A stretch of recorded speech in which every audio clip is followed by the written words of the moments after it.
BNP সরকারের স্বরাষ্ট্রমন্ত্রী প্রথম অধিবেশনে কিন্তু পরিষ্কার করেছে তারা নির্বাচনে যাওয়ার জন্য অনেকগুলো মিথ্যা প্রতিশ্রুতি দিয়েছিল, তার মধ্যে সংস্কার একটি। ফলে সরকার মুখে অনেক কিছুই বলতেছে, আপনি তার বাস্তবতা দেখে আসলে আমাদেরকে সিদ্ধান্ত নিতে হবে বা কমেন্ট করতে হবে। গণতন্ত্রের কথা বলতেছেন, অর্থনৈতিক অনেক শুনলে মনে হবে অনেক বিপ্লব ঘটে যাচ্ছে, কিন্তু ব্যাংকিং খাত এবং অর্থনৈতিক খাতের সংস্কার নিয়ে কোনো ধরনের আলাপ নেই। ঋণ খেলাপিদের বিরুদ্ধে কী ব্যবস্থা নিবে, লুটেরা গোষ্ঠীদের বিরুদ্ধে সরকার কী ব্যবস্থা নিবে, পাচারকৃত অর্থ সরকার কোন প্রক্রিয়ায় ফেরত আনবে, এইটা ছিল সরকার কিভাবে আয় বৃদ্ধি করতে পারে বা দেশের অর্থ কীভাবে বাড়ানো যেতে পারে, সেটা নিয়ে কিন্তু অর্থমন্ত্রীর পুরো বক্তব্যে আমরা কিছু পাইনি। ব্যাংকিং খাত কীভাবে তারা সংস্কার করবে, বরং আমরা যে নজিরবিহীন ভাবে ব্যাংকিং খাত দলীয়করণ, রাজনীতিকরণ দেখতেছি, ইসলামী ব্যাংক এটা আমাদের সামনে একটা বড় উদাহরণ, যেটা নিয়ে সংসদে অলরেডি বিতর্ক হয়েছে, আপনারা সবই শুনেছেন।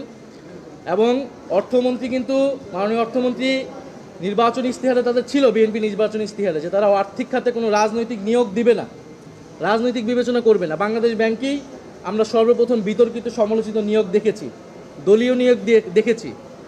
ইসলামী ব্যাংকে এখন আবারও এস আলমের হাতে তুলে দেওয়ার একটা প্রক্রিয়া চলমান রয়েছে। তার মানে ব্যাংকিং খাতের যেই নৈরাজ্যটা ছিল এবং আমানতকারীদের, গ্রাহকদের যে অনাস্থা, সে অনাস্থা কিন্তু নতুন করে আবার শুরু হয়েছে। সবাই তাকিয়েছিল সরকারের দিকে যে একটা আস্থার জায়গা তৈরি হবে, কিন্তু সেটা কিন্তু হয়নি। ইসলামী ব্যাংকের উপর যে অনাস্থা, আমানতকারীদের যদি অনাস্থা তৈরি হয়, এটা কিন্তু পুরো ব্যাংকিং খাতে এই নৈরাজ্যতা তৈরি হবে এবং এটা হচ্ছে।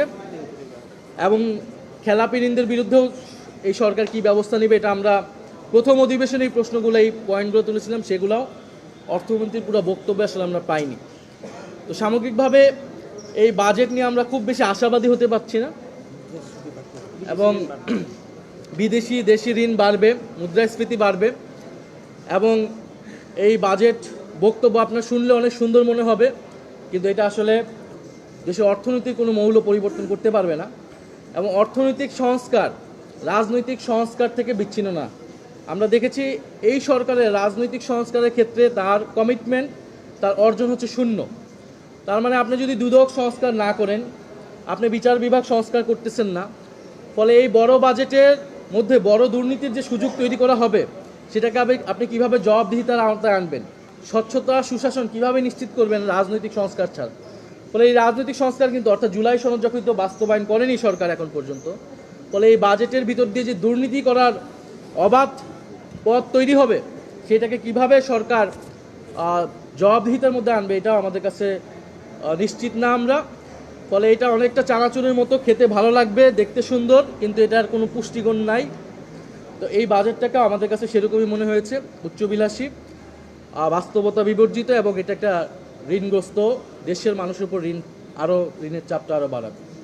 বিএনপি নির্বাচিত হওয়ার আগে তারা বলেছিল তারা সংস্কার করবে, তারা জুলাই সনদ বাস্তবায়ন করবে। বিএনপি সরকারের স্বরাষ্ট্রমন্ত্রী প্রথম অধিবেশনে কিন্তু পরিষ্কার করেছে তারা নির্বাচনে যাওয়ার জন্য অনেকগুলো মিথ্যা প্রতিশ্রুতি দিয়েছিল, তার মধ্যে সংস্কার একটি। ফলে সরকার মুখে অনেক কিছুই বলতেছে, আপনি তার বাস্তবতা দেখে আসলে আমাদেরকে সিদ্ধান্ত নিতে হবে বা কমেন্ট করতে হবে।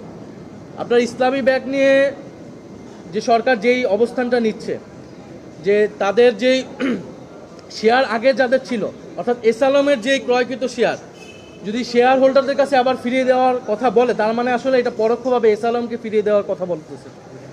এবং যেখানে চেয়ারম্যান দেওয়া হলো, যে এস আলমের সাথে জড়িত থাকার কারণে বাংলাদেশ ব্যাংক থেকে যার বিরুদ্ধে শাস্তিমূলক ব্যবস্থা নেওয়া হয়েছিল, তাকে আপনি আবার চেয়ারম্যান করতেছেন, এইটা দিয়ে আপনি কি বোঝাতে চাচ্ছেন? ফলে ইসলামী ব্যাংককে শুধু তো একটা দলীয়করণ বা একটা দলের জায়গা থেকে বা একটা রাজনীতির জায়গা থেকে বিবেচনা করার সুযোগ নেই। এটার তো গ্রাহক রয়েছে, 3 কোটি গ্রাহক রয়েছে, এটার আমানতকারী রয়েছে। ফলে সরকার এই যে অ্যাক্টগুলো করতেছে, এবং বাংলাদেশ ব্যাংকের গভর্নর নিয়োগ, সেটা কি সুরাহা হয়েছে? বিএনপি সরকার তো সেটার কোনো সুস্পষ্ট জবাব দিতে পারে নাই, যে বলছে তারা দলীয় লোক না। আবার যখন আমরা বলেছি যে তার নির্বাচনী কমিটিতে আছে, তো বলতেছে নির্বাচনী কমিটিতে থাকলে তো দলীয় লোক নয়। তো এগুলো হচ্ছে একটা আই ওয়াশিং, মানুষের সামনে কথা বলতেছে। ফলে এই বাজেটের যে একদম সম্পূর্ণভাবে নেতিবাচক, এটা কিন্তু আমরা বলছি না। আমরা বলতেছি শিক্ষা খাতে বৃদ্ধি পেয়েছে, স্বাস্থ্য খাতে বৃদ্ধি পেয়েছে, সামাজিক নিরাপত্তায় বৃদ্ধি পেয়েছে, কর অনেকগুলো জায়গায় কমানো হয়েছে।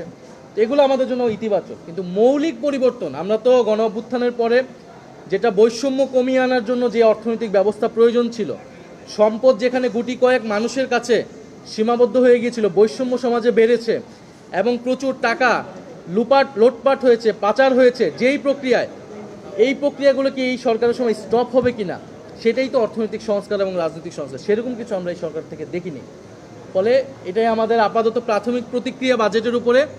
আমরা আনুষ্ঠানিকভাবে দলগতভাবে প্রতিক্রিয়া জানাবো এবং এই পুরো মাসে আমরা এই যে আমরা আজকে বলে গেলাম এই বাজেটটার বিরুদ্ধে বা এই বাজেটের যে ত্রুটিগুলা, সেটা আমরা প্রত্যেকটা পয়েন্টে পয়েন্টে ব্যাখ্যা বিশ্লেষণ করে আমাদের যতটুকু কথা বলার সুযোগ থাকবে তখন আমরা সেটা উপস্থাপন করি।